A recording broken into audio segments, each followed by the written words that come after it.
आकाश पंचवानी जी, मध्य प्रदेश। राधे राधे महाराज जी, आपके चरणों में कोटि कोटि प्रणाम। महाराज जी, आपका भाव ये है कि जो मतलब हमारे ग्रहों का जो हिसाब किताब होता है, तो जो उसमें उपाय बताए जाते हैं पंडित जी जन द्वारा, तो वो महाराज जी करने से क्या वो परेशानी ठीक हो जाती है, या जैसे वो बताएं वैसे ही करें, या कुछ और भी कर सकते हैं? देखो, जब ग्रह विपरीत होते हैं तो उनकी शांति के लिए वैदिक अनुष्ठान है।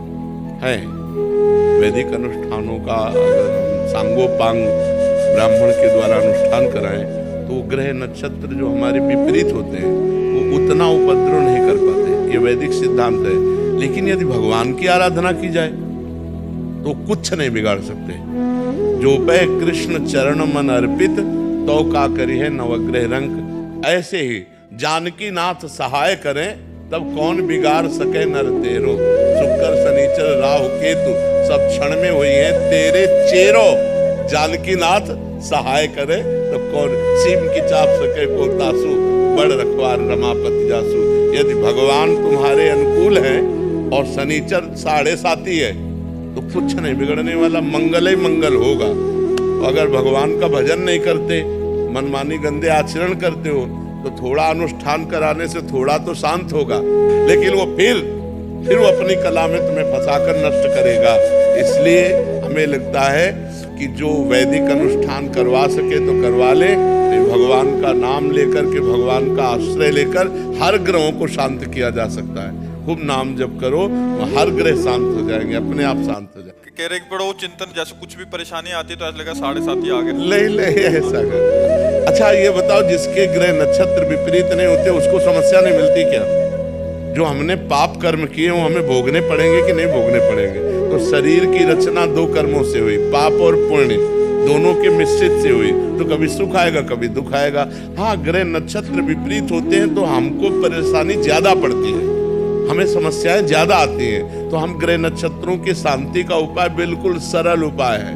राधा राधा राधा राधा जो पे गोविंद चरण मन अर्पित तो करे है का नवग्रह रंग। और सारे नवग्रह अनुकूल है आपके, वो आप भगवान के प्रतिकूल हो तो तुम्हारा विनाश ही विनाश होगा, तुम्हें कभी लाभ प्राप्त थोड़ी हो सकता है। मान लो बड़ा अधिकारी हमसे नाराज हो जाए, होमगार्ड हमसे हाथ मिलावे तो फायदा क्या होगा? आप विचार करके तो हमारा क्या लाभ मिलने वाला है? तो बड़े अधिकारी अखिल कोटि ब्रह्मांडों के पास परिस भगवान है, हम भगवान के प्रतिकूल चल रहे हैं तो कुछ नहीं होगा। और कुछ ना करो और केवल भगवान का आश्रय ले लो, हर ग्रह नक्षत्र आपके अनुकूल होंगे। कभी इनकी हमने मान्यता ही नहीं की कि कोई, और कभी ये विचरवाना ही चरवाना नहीं चाहिए। नहीं कि अब हमारे आगे क्या होने वाला है, आगे जो होगा सो देख लेंगे, भगवान देख लेंगे, भगवान के शरण में राधा राधा राधा। समझ रहे ना? ये आज की समस्या में तो हम परेशान है, आगे की समस्या और हम मोल ले कि आगे क्या होने वाला है। अरे ब्रह्मा जी ने जो हमारे भाग्य में लिख दिया उसे कोई मिटा नहीं सकता, बात समझना। जो विधना ने लिख दिया 6ठे राव के अंक, राई घटे न तिल बढ़े। राई घटे न तिल बढ़े, रहुरे जीव निशंक। एकदम निर्भय रहो और भगवान का भरोसा रखो, सब जगह ठीक हो जाएगा। महाबलवान रावण था, भगवान से विमुख होकर शनि को बांध दिया था, अपने काबू में किए हुए था समस्त ग्रह नक्षत्र देवी देवता सब। लेकिन क्या हुआ? अंत में क्या हुआ? उसकी खोपड़ियों को जैसे कोई फुटबॉल मारता है ना, ऐसे बंदर लात मारते थे। तो मंदोदरी जी ने कहा, राम विमुख अस हाल तुम्हारा। ये जो तुम्हारा हाल है ये राम विमुख अस हाल तुम्हारा, रहा न को कुल रोवन हारा। जबकि इतना सामर्थ्य था कि शनि को भी बंदी बनाए हुए था। तू बिगाड़ने आया हमारे ऊपर 7.5 में, उसी को बंदी बना दिया। अब आप विचार करो, इतना बलवान रावण, आखिरकार पूरी लंका का विनाश हुआ और रावण का नाश हुआ। क्यों? राम विमुख अस हाल तुम्हारा। शंकर सास विष्णु अद्भुत, राख न सके राम कर द्रोही। अगर भगवान से विमुख हो गया तो विश्व में कोई रखने वाला नहीं। इसलिए हमें लगता है भगवान का आश्रय लेकर हमें नाम जप करना चाहिए। और अगर हमारे पास धन हो, व्यवस्था हो, तो पंडितों को बुलाकर विद्वान जनों से गृह शांति भी करवा लेना चाहिए, कोई परेशानी नहीं है। लेकिन ये पक्की बात है, अगर आप गृह शांति ना भी कराएं और भगवान का नाम जप करें तो आपका अमंगल नहीं हो सकता, मंगल ही होगा। क्योंकि आज तक भगवान के भजन करने वाले का अमंगल नहीं हुआ, जो भगवान का भजन करते हैं। महाराज जी आगे शांति मिले इसलिए विचार कराते हैं, बट और अशांत हो जाते हैं। अभी जैसे 7:30 तक इनको यही लगता रहेगा कि आज से तुम छोड़ दो कि तुम्हारा 7:30 ही लगा है। विश्वास भी जो चीज होती है, नाम जप करो, खत्म, कोई 7:30 नहीं। ये सब हमारे विश्व ब्रह्मांड के पदाधिकारी हैं, ये सब अधिकारी हैं। जैसे शनि है, राहु है, ग्रह हैं, गुरु हैं, बृहस्पति हैं, मंगल है, ये सब हमारे सिस्टम के अधिकारी है। और समस्त सिस्टम का मालिक कौन है? भगवान। और भगवान की शरण में तो सिस्टम हमारे अनुकूल होगा कि प्रतिकूल? सब सिस्टम अनुकूल होगा, सब अनुकूल हो जाएगा। मंगल भवन अमंगल हारी। तो इसलिए आप लोग समझिए इस बात को। एक आदमी घोड़े की नाल की अंगूठी पहने था, लोहे की। हाँ, हमने कहा, तो उसने कहा ये छल्ला इसलिए धारण किए हैं कि हमारे ऊपर शनि का है प्रकोप है, तो प्रकोप नहीं होगा। अरे उस घोड़े से पूछो जिसकी तुम नाल पहले हो कि कितना वजन लाद के उसको दौड़ाया जाता है। अरे उसकी किस्मत तो खराब है, तुम्हारी किस्मत उसकी नाल पहनने से बन जाएगी। पूरी नाल ठोकी हुई है और उसकी किस्मत नहीं बदल रही है, तो तुम्हारी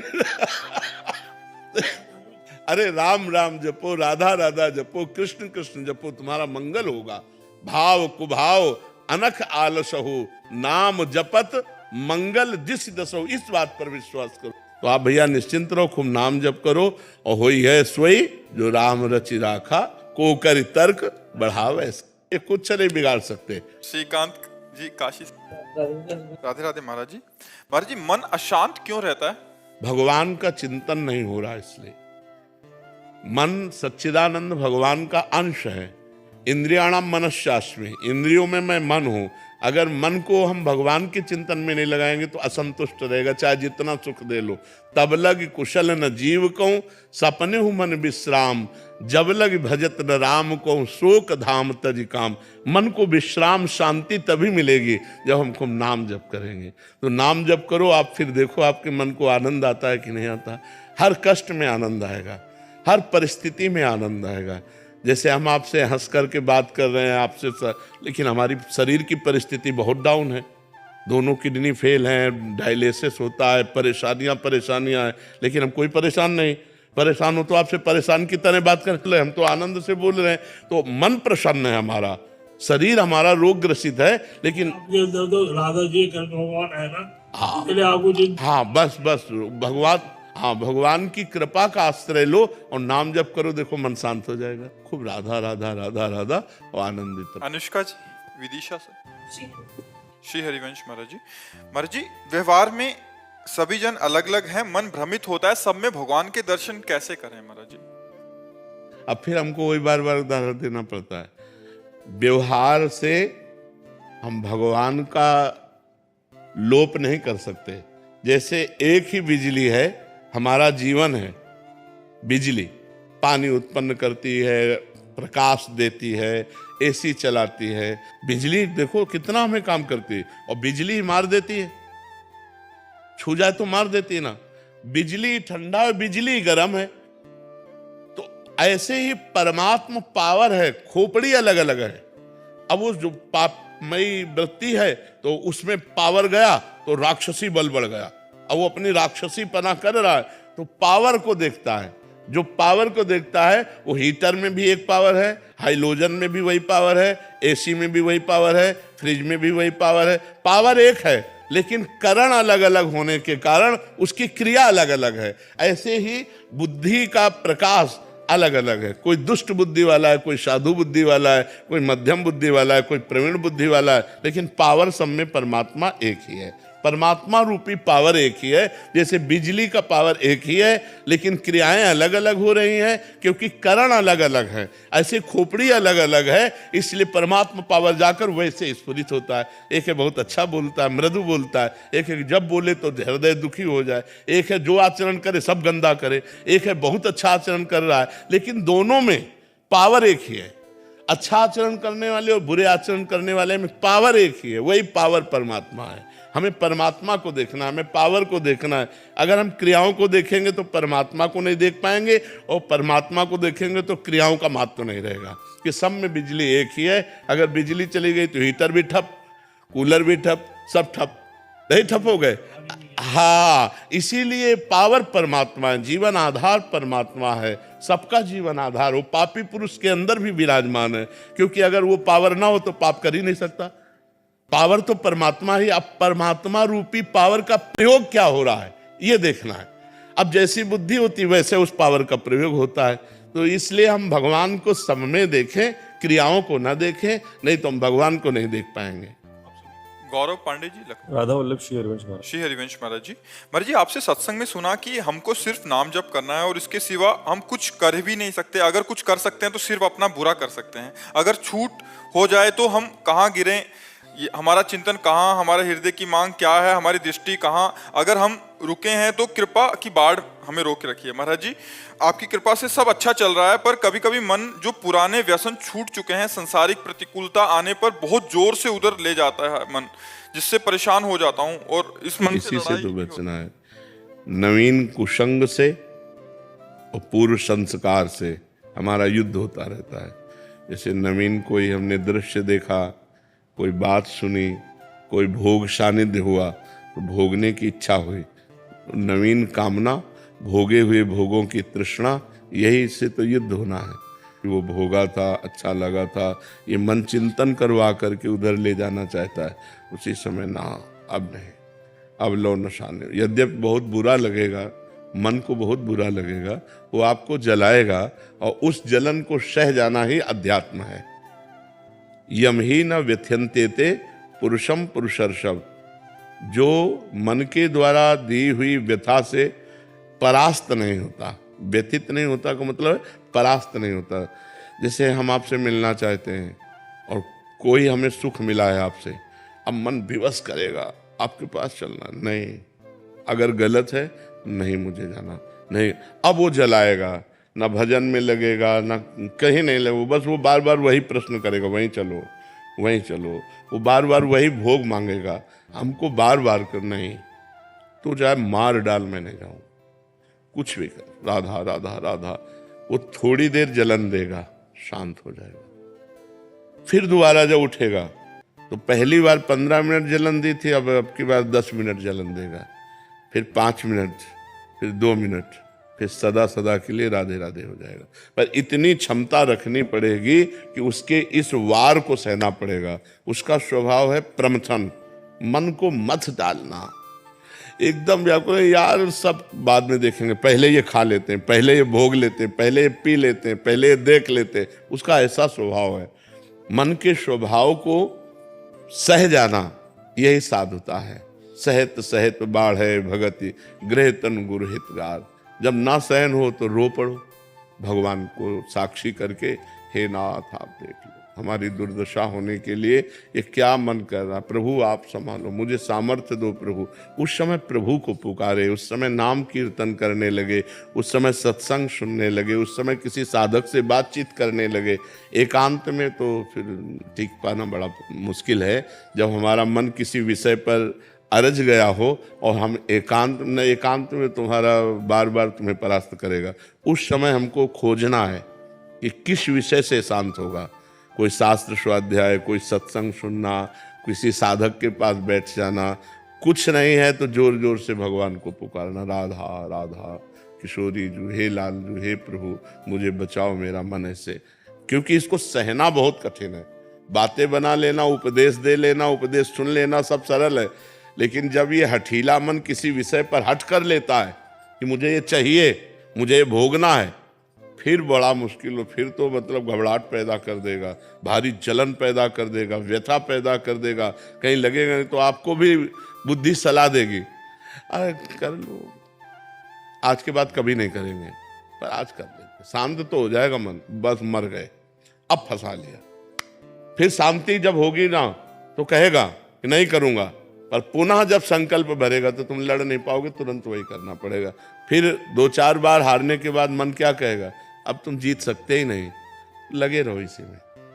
फिर वो जीव कि यार साल भर तो हमने छोड़ा था, फिर यार हम नहीं छोड़ पाए, फिर हम गिर गए। ये पहला जो विषय छोड़ा है उसको चांस मत दो। अगर चांस दिया तो फिर तुम्हें चांस नहीं देगा वो जीतने का, ये पक्का समझ लो। पूरा जीवन का जीवन निकाल देगा और आपकी हिम्मत नहीं पड़ेगी कि उससे आप लड़ सको।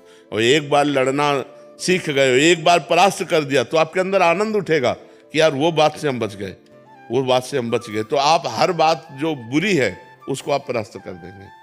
ये अध्यात्म की बात है। थोड़ा इसमें सहन करना सीखना पड़ेगा। तितिक्षु भगवान आज्ञा करते हैं, मात्रा स्पर्शास्तु कौन्ते शीतोष्ण सुख दुखदा। ये जो है आगमा पाइनो अनित्यास्तास तितिक्षस्व भारत, ये आगमा पाइना आने जाने वाले हैं, इनको तास तितिक्षस्व भारत, इनको सह। मात्रा स्पर्शास्तु कौन्ते शीतोष्ण सुख दुखदा। ये जो गर्मी सर्दी अनुकूलता प्रतिकूलता लाभ हानि, ये नाना प्रकार की ये आने जाने वाली हैं। काम क्रोध लोभ, ये वृत्तियां आने जाने वाली, टिकने वाली नहीं। इसलिए हे अर्जुन तुम इनको सहन करो, ये भोगने से नहीं शांत होंगे। और हमारी इंद्रियां चंचल हैं और मन इंद्रियों के अधीन है और बुद्धि मन के अधीन है, तो वो भी सलाह देती भोग लो। और अगर बुद्धि भगवान में लगी हुई है तो वो कहेगी नहीं गलत है, हम नहीं करने देंगे। तो अगर बुद्धि ना कर दे तो मन कुछ नहीं कर सकता फिर। लेकिन मन इतना बलवान है कि वो बुद्धि को अपने अधीन करा के दस्तखत करवा लेता है और इंद्रियों के साथ भी मनमानी विचरण करता है। इसलिए खूब नाम जप करो, सत्संग सुनो और सहन करना सीखो। जो सहन कर गया वही आगे बढ़ गया, जो टूट गया वो बिखर गया है संसार में। अभी 6-7 दिन पहले ऐसे ही हुआ था कि मतलब जो व्यसन छूट चुके हैं पूरी तरीके से, तो कुछ ऐसी चीज़ें हुई, किसी से बातचीत कहा सुनी हो गई, तो मन बार बार उसी चीज़ों में ले जा रहा था थोड़ा। तो मतलब जैसे आप कहते हैं कि विचार आएगा, फिर संस्कार बनाएगा, फिर संकल्प होता है, तो वो हो ही गया था। फिर मुझे लगा अब मैं भ्रष्ट हो जाऊंगा तो भगवान से ये प्रभु अब नहीं हो पा रहा है, हमसे हम भ्रष्ट हो जाएंगे। उसी समय कुछ ऐसा प्रभु ने कृपा की कि हुआ, तो क्रिया नहीं हो पाई किसी तरीके से, तो बच गए। अब जैसे महाराज जी मन में आता है कि अब जैसे दीक्षा आप कृपा हो रही है, आपकी कृपा से ही सब हो रहा है, वरना हम तो किसी लायक नहीं थे, हम तो कहाँ पड़े थे वो तो हमको ही पता है। आपकी कृपा, प्रभु की कृपा हुई, तो अब जो उपासना मिली है वो आपकी कृपा से कर पाते हैं, कर हो रही है। फिर मन में ये अब डर लगने लगा है कि जैसे दीक्षा ले ली, उसके बाद आगे चल के फिर ऐसा हुआ कहीं कुछ क्रिया। यही डर वो तुमको गिराएगा, यही डर गिराएगा। तुम्हें डरना नहीं, ये मैं मर जाऊं लेकिन पीऊंगा नहीं, मर जाऊं गहाऊंगा नहीं, मर जाऊं भोगूंगा नहीं। तू कर, तू कितना भी बार बार कर, मैं नहीं कभी करूंगा। कभी हट करके देखो तुम इतना डरपोक क्यों हो गए, इतना डर क्यों? डरोगे मार डालेगा। बिल्कुल बात पक्की समझो, दुश्मन से डरना नहीं है। अगर डर गए तो फिर तो मार डालेगा, फिर तो मार डालेगा। फिर आपको देखो ना, दीक्षा के लिए घबराहट पैदा कर दिला, वो आपको सतमार्ग से रोकेगा। आपको कहना है मर चाहे जाऊं, अंदर ही तो है, वो अंदर ही सुन रहा है। आप संकल्प करो कि मैं मर चाहे जाऊं, कभी पीऊंगा नहीं, मरना बर्दाश्त करूंगा, पीना नहीं, गलत आचरण नहीं करूंगा, बिल्कुल नहीं करूंगा। वो अंदर एक सॉफ्ट जगह रखता है, हाँ कभी तो हो सकता है, उसी जगह में प्रहार करो। नहीं, कदापि नहीं, कदापि नहीं, नहीं, बस हट करो। नहीं नहीं, वो आपसे बिरजेगा, कमजोर करेगा। बस यही तो युद्ध चलता है। और सही पूछो तो आप पर केवल प्रभाव दूर से दिखाता है, अपने में मिलाने के लिए कुछ नहीं कर सकता। वो आपकी स्वीकृति के बिना कुछ नहीं कर सकता। वो आपको डरा के धमका के सुख का प्रलोभन दे करके, निश्चिंतता का प्रलोभन, आराम का प्रलोभन देकर वो फंसा देता है। आप दस्तखत कर दे, चलो यार बद मर गए, नहीं बच गए। अब ये नाम जप करो, इसी यही कला आ जाएगी, अध्यात्म की कला आ जाएगी। आप चिंता न करो, फिर भगवान सबके रक्षक है। पर जो गलती छोड़ी अबलो नसानी अबनान से, उसे पुनः मत करो, नहीं तो बार बार फिर ये भ्रष्ट करता रहेगा। और एक बार आपके मन में आ जाएगा कि मैं नहीं चल पाऊंगा, अध्यात्म में मैं नहीं चल पाऊंगा, मैं योग्य नहीं हूँ, अब जो होगा सो होगा। तो हम बस ऐसे मार देता है। भगवान के आश्रित रहो जी। महाराज जी को जिज्ञासा है महाराज जी। जी आज का वीडियो प्रवचन सुने हमने कि भगवान के चरणों में जो जाते हैं वो उसका मुक्ति हो जाते हैं। तो अर्जुन पांचों भाई पांडव लोग जी कृष्ण भगवान के समर्पण। पहले ये बात समझो, वो साधक नहीं है, वो लीला पात्र हैं। पांडव लीला पात्र है, साधक नहीं है। जिनके झुककर युधिष्ठिर के पैर छूते हैं भगवान, ये लीला कर रहे हैं। ये लीला जब अभिनय किया जाता है तो हम 10 पुरुष मुक्त पुरुष अभिनय जब करेंगे तो इस सृष्टि के अभिनय में जो जो रोल दिया जाएगा वही करेंगे। वो स्वर्ग गए हैं, समझ पा रहे हो आप? वो स्वर्ग गए क्योंकि वो पात्र हैं लीला के, और ये सब लीला के स्थान है भगवान के। नहीं तो अजामिल केवल नारायण अपने पुत्र को बुलाया था अंतिम समय, और वो मोक्ष को प्राप्त हुआ कि नहीं हुआ? आप भागवत में पढ़ लीजिए, उसको समय मिला और वो भगवान के चिंतन में डूब करके हरिद्वार में और भगवत साक्षात्कार किया। लीला पात्रों में नहीं देखा जा सकता, क्योंकि भगवान के बाप हैं दशरथ जी और स्वर्ग में स्थित थे। समझ पा रहे आप? और जटायु भगवान के सामने चतुर्भुज रूप धारण करके भगवान के धाम को गया कि नहीं गया? भुज रूप धारण करके भगवान के धाम को गया कि नहीं गया? तो जो लीला पात्र हैं उन पर अंगुली नहीं की जा सकती। यही खास बात है कि भगवान के तत्व को तो जानना सरल है, लेकिन भगवान के सगुण लीला को जानना बड़ा कठिन है। हम कई बार बता चुके हैं, जो बुद्धि की अधिष्ठात्री देवी सती है, वो जब भगवान श्री राम को देखा कि हे खग हे मृग हे मधुकर श्रेणी ऐसा रो रहे हैं, और जब शंकर जी को देखा कि ज्ञान समुद्र उनको प्रणाम कर रहे हैं, तो उनको संशय हो गया कि अगर ये ब्रह्म है तो हे खग हे मृग हे मधुकर श्रेणी कैसा, और अगर ये ब्रह्म नहीं है तो परम ज्ञानी भगवान शिव जय सच्चिदानंद परम धाम कह के प्रणाम क्यों कर रहे हैं? लीला में जब नाटक किया जाता है तो फिर नाटक ही रहता है। ये नाटक है। आप ब्रह्म भुवनान लोकान पुनरावर्तिनो अर्जुन, ब्रह्मलोक से लेकर के नीचे तक सब ये नाटक है। और जब भगवान उतरते हैं लीला के लिए तो लीला पुरुषोत्तम वैसी ही लीला करते हैं जैसा उनका स्वांग होता है। अगर वो सूकर का स्वांग लिए तो नाक से ही सूंघ कर पृथ्वी का पता लगाए, जैसा स्वांग होता है। वहां प्रश्न नहीं करते, प्रश्न करते हैं साधक में।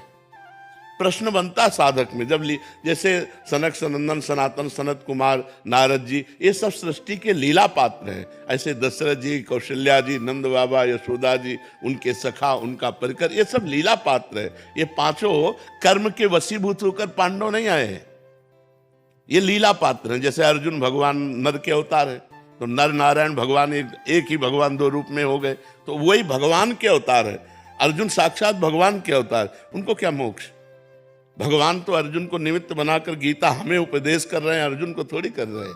तो बात ये समझनी, लीला पात्रों में हम ये नहीं देख सकते कि ये मोक्ष को प्राप्त होते। जैसे लीला पात्रों में बड़ा संशय हो जाएगा।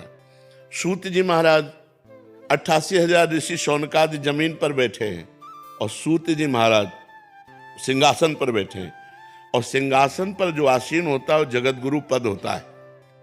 उस समय वो उठकर नहीं खड़ा होगा। अगर कथावाचक कथा कह रहा है तो कोई भी संत महात्मा आवे वहीं से नमन कर देगा, उठ करके खड़ा नहीं होगा कि मंच में खड़ा होकर के उठकर भागवत प्रवक्ता, क्योंकि वो आचार्य पदवी पर विराजमान, सर्वाचार्य पदवी वही होती है। उस समय गान आपको पता है बलराम जी ने मार दिया कि जब हम उठ आए तो तुम उठकर खड़े क्यों नहीं हुए, और ऋषियों ने उनको कवच मंत्रों के द्वारा ये सुरक्षित कर दिया था कि जब तक आप कथा कहेंगे तब तक यमराज की भी ताकत नहीं कि मार दे।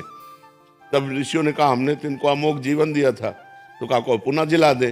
बोले नहीं, आपका भी बाण व्यर्थ ना जाए, तो उनके पुत्र जो उग्रश्रवा हैं उनको आप परिपक्व कर दीजिए और वो कथा सुनाए। तो लीला में जो होता है वो बहुत विचित्र होती है भगवान की लीला। भगवान ही कृपा करके समझाए तो समझ में आएगा। गीता में जो नासाग्र ध्यान है महाराज जी, नासाग्र ध्यान और ध्यानात्मक नाम ध्यान के बारे में थोड़ा सा खुलासा करें। इसमें महाराज जी क्या है कि ये योग मार्ग है, अष्टांग योग के अंतर्गत आता है। हम अपनी एकाग्रता को सिद्ध करने के लिए पहले पद्मासन, अगर आसन नहीं तो नासाग्र दृष्टि का कोई महत्व नहीं है, क्योंकि ऊपर से हमें चलना होगा। यम नियम आसन प्राणायाम प्रत्याहार ध्यान धारणा समाधि। तो जब ध्यान की प्रक्रिया पे हम पहुंचते हैं तो उसके पहले ऊपर छूट गया। अगर ऊपर की प्रक्रिया नहीं है तो नीचे की प्रक्रिया कैसे आ जाएगी?